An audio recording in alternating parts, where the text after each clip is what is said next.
Bonjour à tous, aujourd'hui je vais vous préparer une recette avec notre huile d'olive au yuzu, créée en collaboration avec le chef Mauro Colagreco, chef du Mirazur que vous connaissez tous j'imagine. Je vais vous préparer une recette, un millefeuille, de gambas et avocat. Voilà. Donc en fait ça va se composer, je vais avoir besoin de gambas décortiquées, d'échalotes, un peu de ciboulette, 3-4 tomates cerises, un avocat, une pomme granny, et pour donner le croquant et faire notre millefeuille, de la feuille de brique. Alors, on va commencer par faire l'écrasé d'avocat avec l'huile d'olive yuzu. Donc, je vais prendre mon avocat. Alors, je vais peut-être pas tout utiliser, hein, alors je vais prendre la moitié de l'avocat. Et puis, soyons gourmands, je vais tout prendre, je pense. Hop.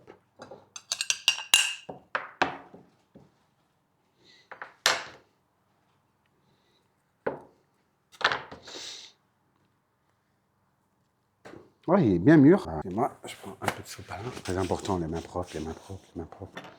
Alors, pour faire cette recette, là, j'ai remis ça ici, pour rien. On va venir tailler l'avocat. Ce sera beaucoup plus facile à écraser, je pense. Hop. Donc, on réserve notre avocat dans un petit pot ici. On réserve les avocats sur le côté. Voilà. Sacrée échalote, hein. Alors, peut-être pas tout prendre. Voilà, encore une fois. Demi-échalote, là, elle est quand même assez costaud. Hein. Je vais pas tout mettre. Je vais mettre un quart de cette grosse échalote. Je reviens ici. Alors, si l'échalote fait la même taille que la mienne, vous mettez un quart, ça suffit. Ce qui équivaut à peu près à une demi-échalote en temps normal. Alors, je vais prendre mes 2 petites tomates cerises. Hop, hop. Entre-temps, ce qu'on peut faire, c'est mettre à mariner nos gambas. Ça, c'est très important. Alors, on prend les gambas. Voilà. On va mettre à mariner nos gambas quand même. Voilà. Faut être généreux, hein. Je mettrai à peu près 3-4 cuillères à soupe. Et on va réserver ça au frais. Je vais prendre cette tomate cerise. Vous en prenez 2, vous en réservez 2 autres, qu'elles soient rouges ou jaunes. Là, fatalité, nous avons des rouges et des jaunes, c'est parfait. Voilà, vous les coupez en petits dés. Vous allez rajouter avec l'avocat et les échalotes. Donc, on a toujours les avocats et les échalotes ici. On va avoir un peu de croquant. C'est magnifique. On va prendre 2 petites brindilles de ciboulette. Donc, on va venir hacher. Je fais attention parce que la dernière fois avec le persil, ça n'a pas réussi. Donc maintenant, les herbes, je me méfie.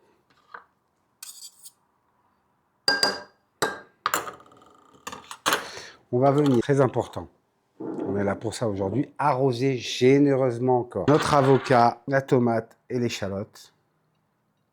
Ça va nous aider à écraser bien tout ça. Voilà. Hein? Cochon, le cochon, là. Vous voyez que ça sert, le sopalin. Oh, mais plus je mets mes doigts, et plus j'en mets. Et bien entendu, il me faut une fourchette pour écraser tout ça. Le tiroir derrière moi. Alors, si c'est pas assez mûr, que vous voyez que vous n'arrivez pas à écraser, n'hésitez pas à aller sur le mixeur et en avant. Hein. Ah là là, ça sent déjà bon. Bon, là, ça a l'air d'aller. Alors, je préfère écraser parce qu'au moins, on va encore avoir des morceaux d'avocat plutôt que d'avoir vraiment une purée. C'est pas le but. Hein. Oh là là, comme ça sent bon. Excusez-moi, je viens de la faire pour ça. Ça sent bon. Je peux vous faire sentir. Hein. Après, ça met un peu de temps. Plus c'est long, hein, et plus c'est bon, on dit. Donc, on va prendre notre temps, on va le faire. Voilà. Voilà, ça commence à être sympa. Ça commence à être bien. Moi, je pense qu'on est bien. Je sais pas ce que vous en pensez, là. Regardez. Voilà. Hein, comme ça, il reste encore quelques morceaux. On est bien. On va réserver ça au frais. On va s'attaquer à 2 choses. Alors ça, je vais le mettre au frais, si vous le voulez bien. Le sopalin, je l'enlève parce que sinon, je vais me faire gronder. Alors, on est bon. Alors, pour cette partie, du coup, pour le millefeuille, puisque c'est ce qui va donner le croquant, on va prendre feuille de brique. Donc, on va prendre notre feuille de brique ici. Tout simplement, on va venir... Je vais y arriver, si j'arrive à la décoller. Voilà. On va décoller délicatement. Hop, pour pas la déchirer. On va prendre notre feuille de brique, on va la plier. On va la plier en 4. On va prendre déjà la pliure qu'il y avait auparavant. Voilà. Hop. On va la plier en 4. On va prendre un emporte-pièce. Donc, je vais avoir besoin d'un emporte-pièce. C'est beaucoup plus facile. Après, à la maison, vous faites comme vous le sentez. Si vous arrivez à faire un rond avec un couteau ou même avec des ciseaux, le principal c'est d'arriver à faire plusieurs cercles comme ça. Donc là, je prends juste une feuille que j'ai pliée en 4. Hein, vous êtes d'accord, vous m'avez vu. Et là, on va venir juste appuyer donc, légèrement. Et ça va nous permettre... comme vous allez pouvoir le constater, d'avoir plusieurs petits cercles. Voilà, donc là, j'en ai qui restent un petit peu accrochés. Donc, on prend le couteau, on va venir le finir avec le couteau. Voilà. Voilà ce que ça va donner, en fait. Hein. Et ça, je vais le faire 2 fois. Ça va nous faire les étages du millefeuille. Voilà, tout simplement. Donc, et voilà. Et vous refaites la même chose. Donc, quand vous avez vos feuilles, donc vous faites 2 feuilles de briques comme ça, pliées en 4. J'ai besoin d'un pinceau. J'ai besoin également d'une plaque que je vais mettre au four. J'ai besoin d'un petit bol avec de l'huile d'olive au yuzu que nous allons mettre dessus, qu'on va badigeonner. Je reviens tout de suite. Koumi, le bol, le yuzu. Ah, je rigole. Du coup, comme je vous ai dit, on va prendre nos petites feuilles ici, là, qu'on va disposer sur une plaque, ici, avec une feuille de papier cuisson, ici. Donc, on va les disposer. J'en ai à peu près, alors moi, je vais en faire 8, hein, pour les doubler, pour que ça soit plus croquant, hein, comme ça, pour qu'on aille vraiment vers ce côté millefeuille. Voilà. On va mettre là et là. Donc là, j'en ai 8.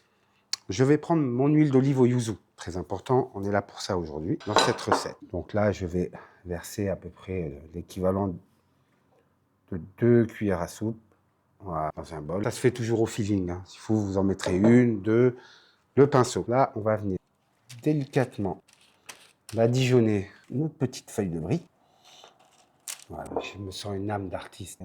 Jamais été bon. Alors, une fois que c'est bon, votre four thermostat 180, à peu près 180 degrés.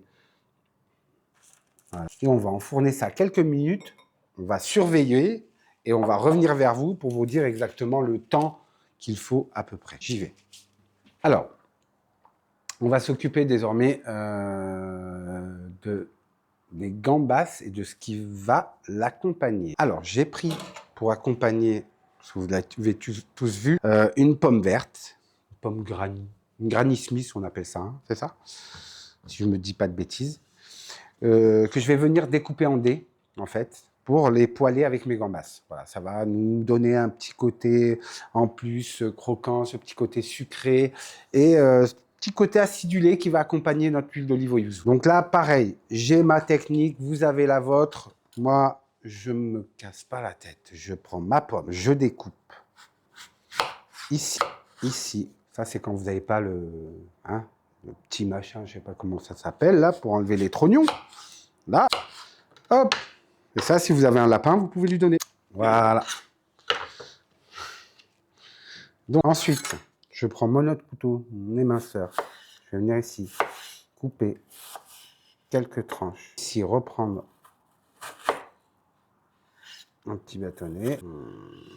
Pour ma recette, j'ai vraiment pas besoin de beaucoup. Ça dépend combien de personnes, toujours pareil. Voilà, le petit dé. Et là, on a nos petits dés. Regardez, comme c'est mignon. Petit dé de pommes. Alors moi, j'enlève pas la peau parce que j'aime la couleur. Et puis depuis tout petit, on m'a toujours dit que dans la peau, il y a les vitamines. Alors moi, je garde toutes les vitamines. Ceci, je vais le réserver dans un petit pot à côté et on va faire poêler nos gambas. Je reviens tout de suite. C'est parti. Alors, j'ai récupéré mes gambas que je vais bien remélanger avec notre huile d'olive ici. Voilà, regardez, hein, décortiquer, là, on a vraiment quelque chose de sympa. Hein. Voilà, bon, il ne faut peut-être pas autant pour faire ma petite recette, mais voilà, si vous devez en faire plusieurs, vous allez voir, c'est sympa. Ici, je vais, à côté de mes petites pommes, vous allez comprendre pourquoi, retirer quelques gambades. Pour monter mon millefeuille, en fait, j'ai besoin quand même que les gambas, ça aient plus ou moins la même taille que mes pommes et que ce qui va suivre. Sinon, ça ne va pas le faire, vous comprenez? Ça va faire un immeuble qui va se casser la gueule. Donc là, je vais prendre les gambas. J'en ai pris 1, 2, 3, 4, 5 exact. Toujours, je fais un paire. Je vais couper en petits tronçons comme ça, d'un demi-centimètre. Voilà. Alors, faut pas oublier nos feuilles de briques. Excusez-moi, je fais tout en même temps. Là, ça commence à dorer. Ça commence à dorer, on est à 6 minutes là. Ça commence à avoir une belle couleur. Belle couleur, une belle odeur. Voilà. Voilà. Hop. Je reviens tout de suite. Regardez. Oh, comme c'est mignon, t'as vu? Voilà. Donc ici, comme vous pouvez le constater, on a nos petits emporte-pièces qui vont... Le résultat, et ça a cuit à peu près 6 minutes à peu près, ça commence à dorer, vous voyez, comme ça, là, voilà, c'est une belle couleur. L'important, c'est que ça soit craquant, hein, parce que ça va ramener du craquant. Du croquant et du craquant. Est-ce qu'on est bon? Donc, maintenant, qui même me suit, je vais passer avec la poêle. Je vais faire poêler mes gambas, mes petites pommes, ma petite brunoise de pommes granny, avec un filet d'huile d'olive au yuzu, bien entendu. On est parti? On est parti. Pour la déco. Parti pour aller là-bas? Ouais, pour la déco, je vais prendre celle-là. Et... ouais, je vais faire... Toi non plus, tu n'as pas changé. Regarde, tu vas voir.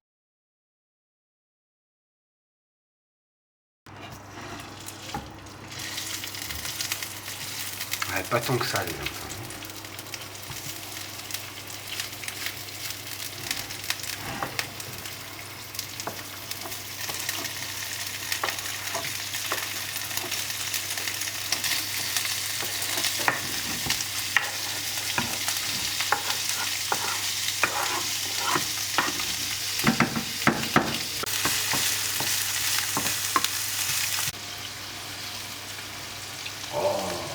C'est bon.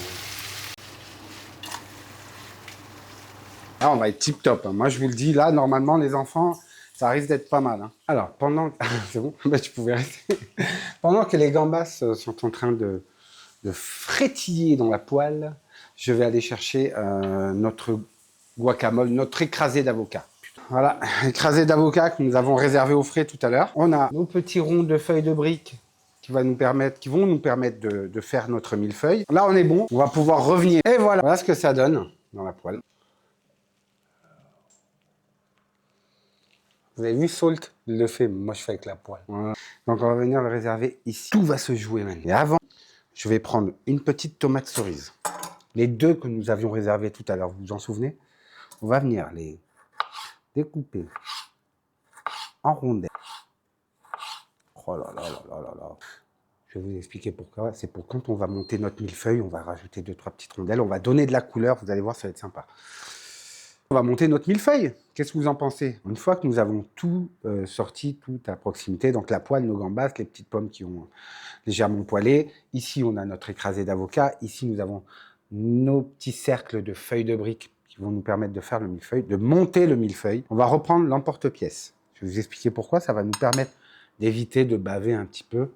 Ça va, normalement, a priori, ça devrait passer parce que les feuilles de briques ont dû rétrécir un petit peu. Hop, et on va commencer à monter tout ça. Alors, on va prendre tout d'abord l'avocat. Et là, on va faire nos petits étages. Là, il faut travailler. Je crois finalement qu'on va même enlever l'emporte-pièce. Regardez. Hop, on va y arriver sans. Et au moins, vous allez pouvoir suivre en direct. On va venir chercher quoi, à votre avis? Les petites pommes granny avec les petits morceaux de gambas. Maman, j'ai faim. Nos petites rondelles de tomates. Petites rondelles de tomates. Alors, on va en mettre, voilà, 3, comme ceci. Attention, je vais faire un château. Hein.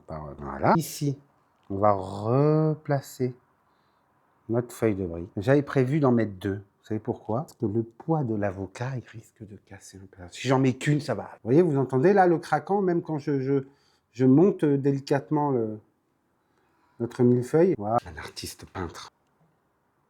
Voilà. Et on reste sur les 3 petites rondelles. On a mis 3 en bas, on en met 3 ici. Voilà. Et on recommence. Mélange de force et de douceur, les amis. On en remet 2. Vous voyez? Ah bah écoute, tu vas goûter ça. Aïe, aïe, aïe, aïe. On a ici le plat du siècle. Putain, j'ai failli renverser la poêle. Voilà. Ok, 1, 2, 3. 1, 2, 3. Je t'ai fait les Twin Towers. C'est pas fini. C'est pas fini, là. C'est un Big Mac. Pour la déplacer, l'assiette. J'ai peur. Ça penche un peu. Ouais. Prenez vite les photos. Et voilà. Alors, on a fini le montage. On peut passer à la dégustation. Alors, ne soyez pas aussi dangereux que moi. Je suis monté peut-être un peu trop haut. Si vous voulez descendre d'un étage ou de 2 étages, vous pouvez en faire plusieurs, il n'y a pas de souci. Voilà. Alors, ben voilà, on va goûter hein, maintenant. Voir si c'est bon. Alors, je vais juste retirer ma petite déco. Et là, tout l'intérêt de cette recette, c'est le bruit qu'on va entendre là. Vous entendez là? Comme ça craque. Oh là là. Voilà, et voilà. Et là, on y va. Excusez-moi, hein. Je sais que ça se fait pas, mais vous ne pouvez pas comprendre. Vous ne pouvez pas comprendre si vous ne refaites pas cette recette. C'est vraiment excellent. Vraiment. Là, franchement, je vous invite à y aller. Vous avez vu, c'est simple. Là, on a tout ce qu'il faut. On a le croquant de la feuille de brique. On a l'avocat qui vient légèrement avec sa petite douceur. Et la pomme granny qui vient ramener du sucre et un peu d'acidité. Et le yuzu, alors là, le yuzu est extraordinaire. Il prend sa place. C'est vraiment génial. À refaire, vraiment. Je vous invite à refaire cette recette avec notre huile d'olive au yuzu. Et je vous souhaite de bonnes fêtes et à très bientôt pour de nouvelles aventures culinaires.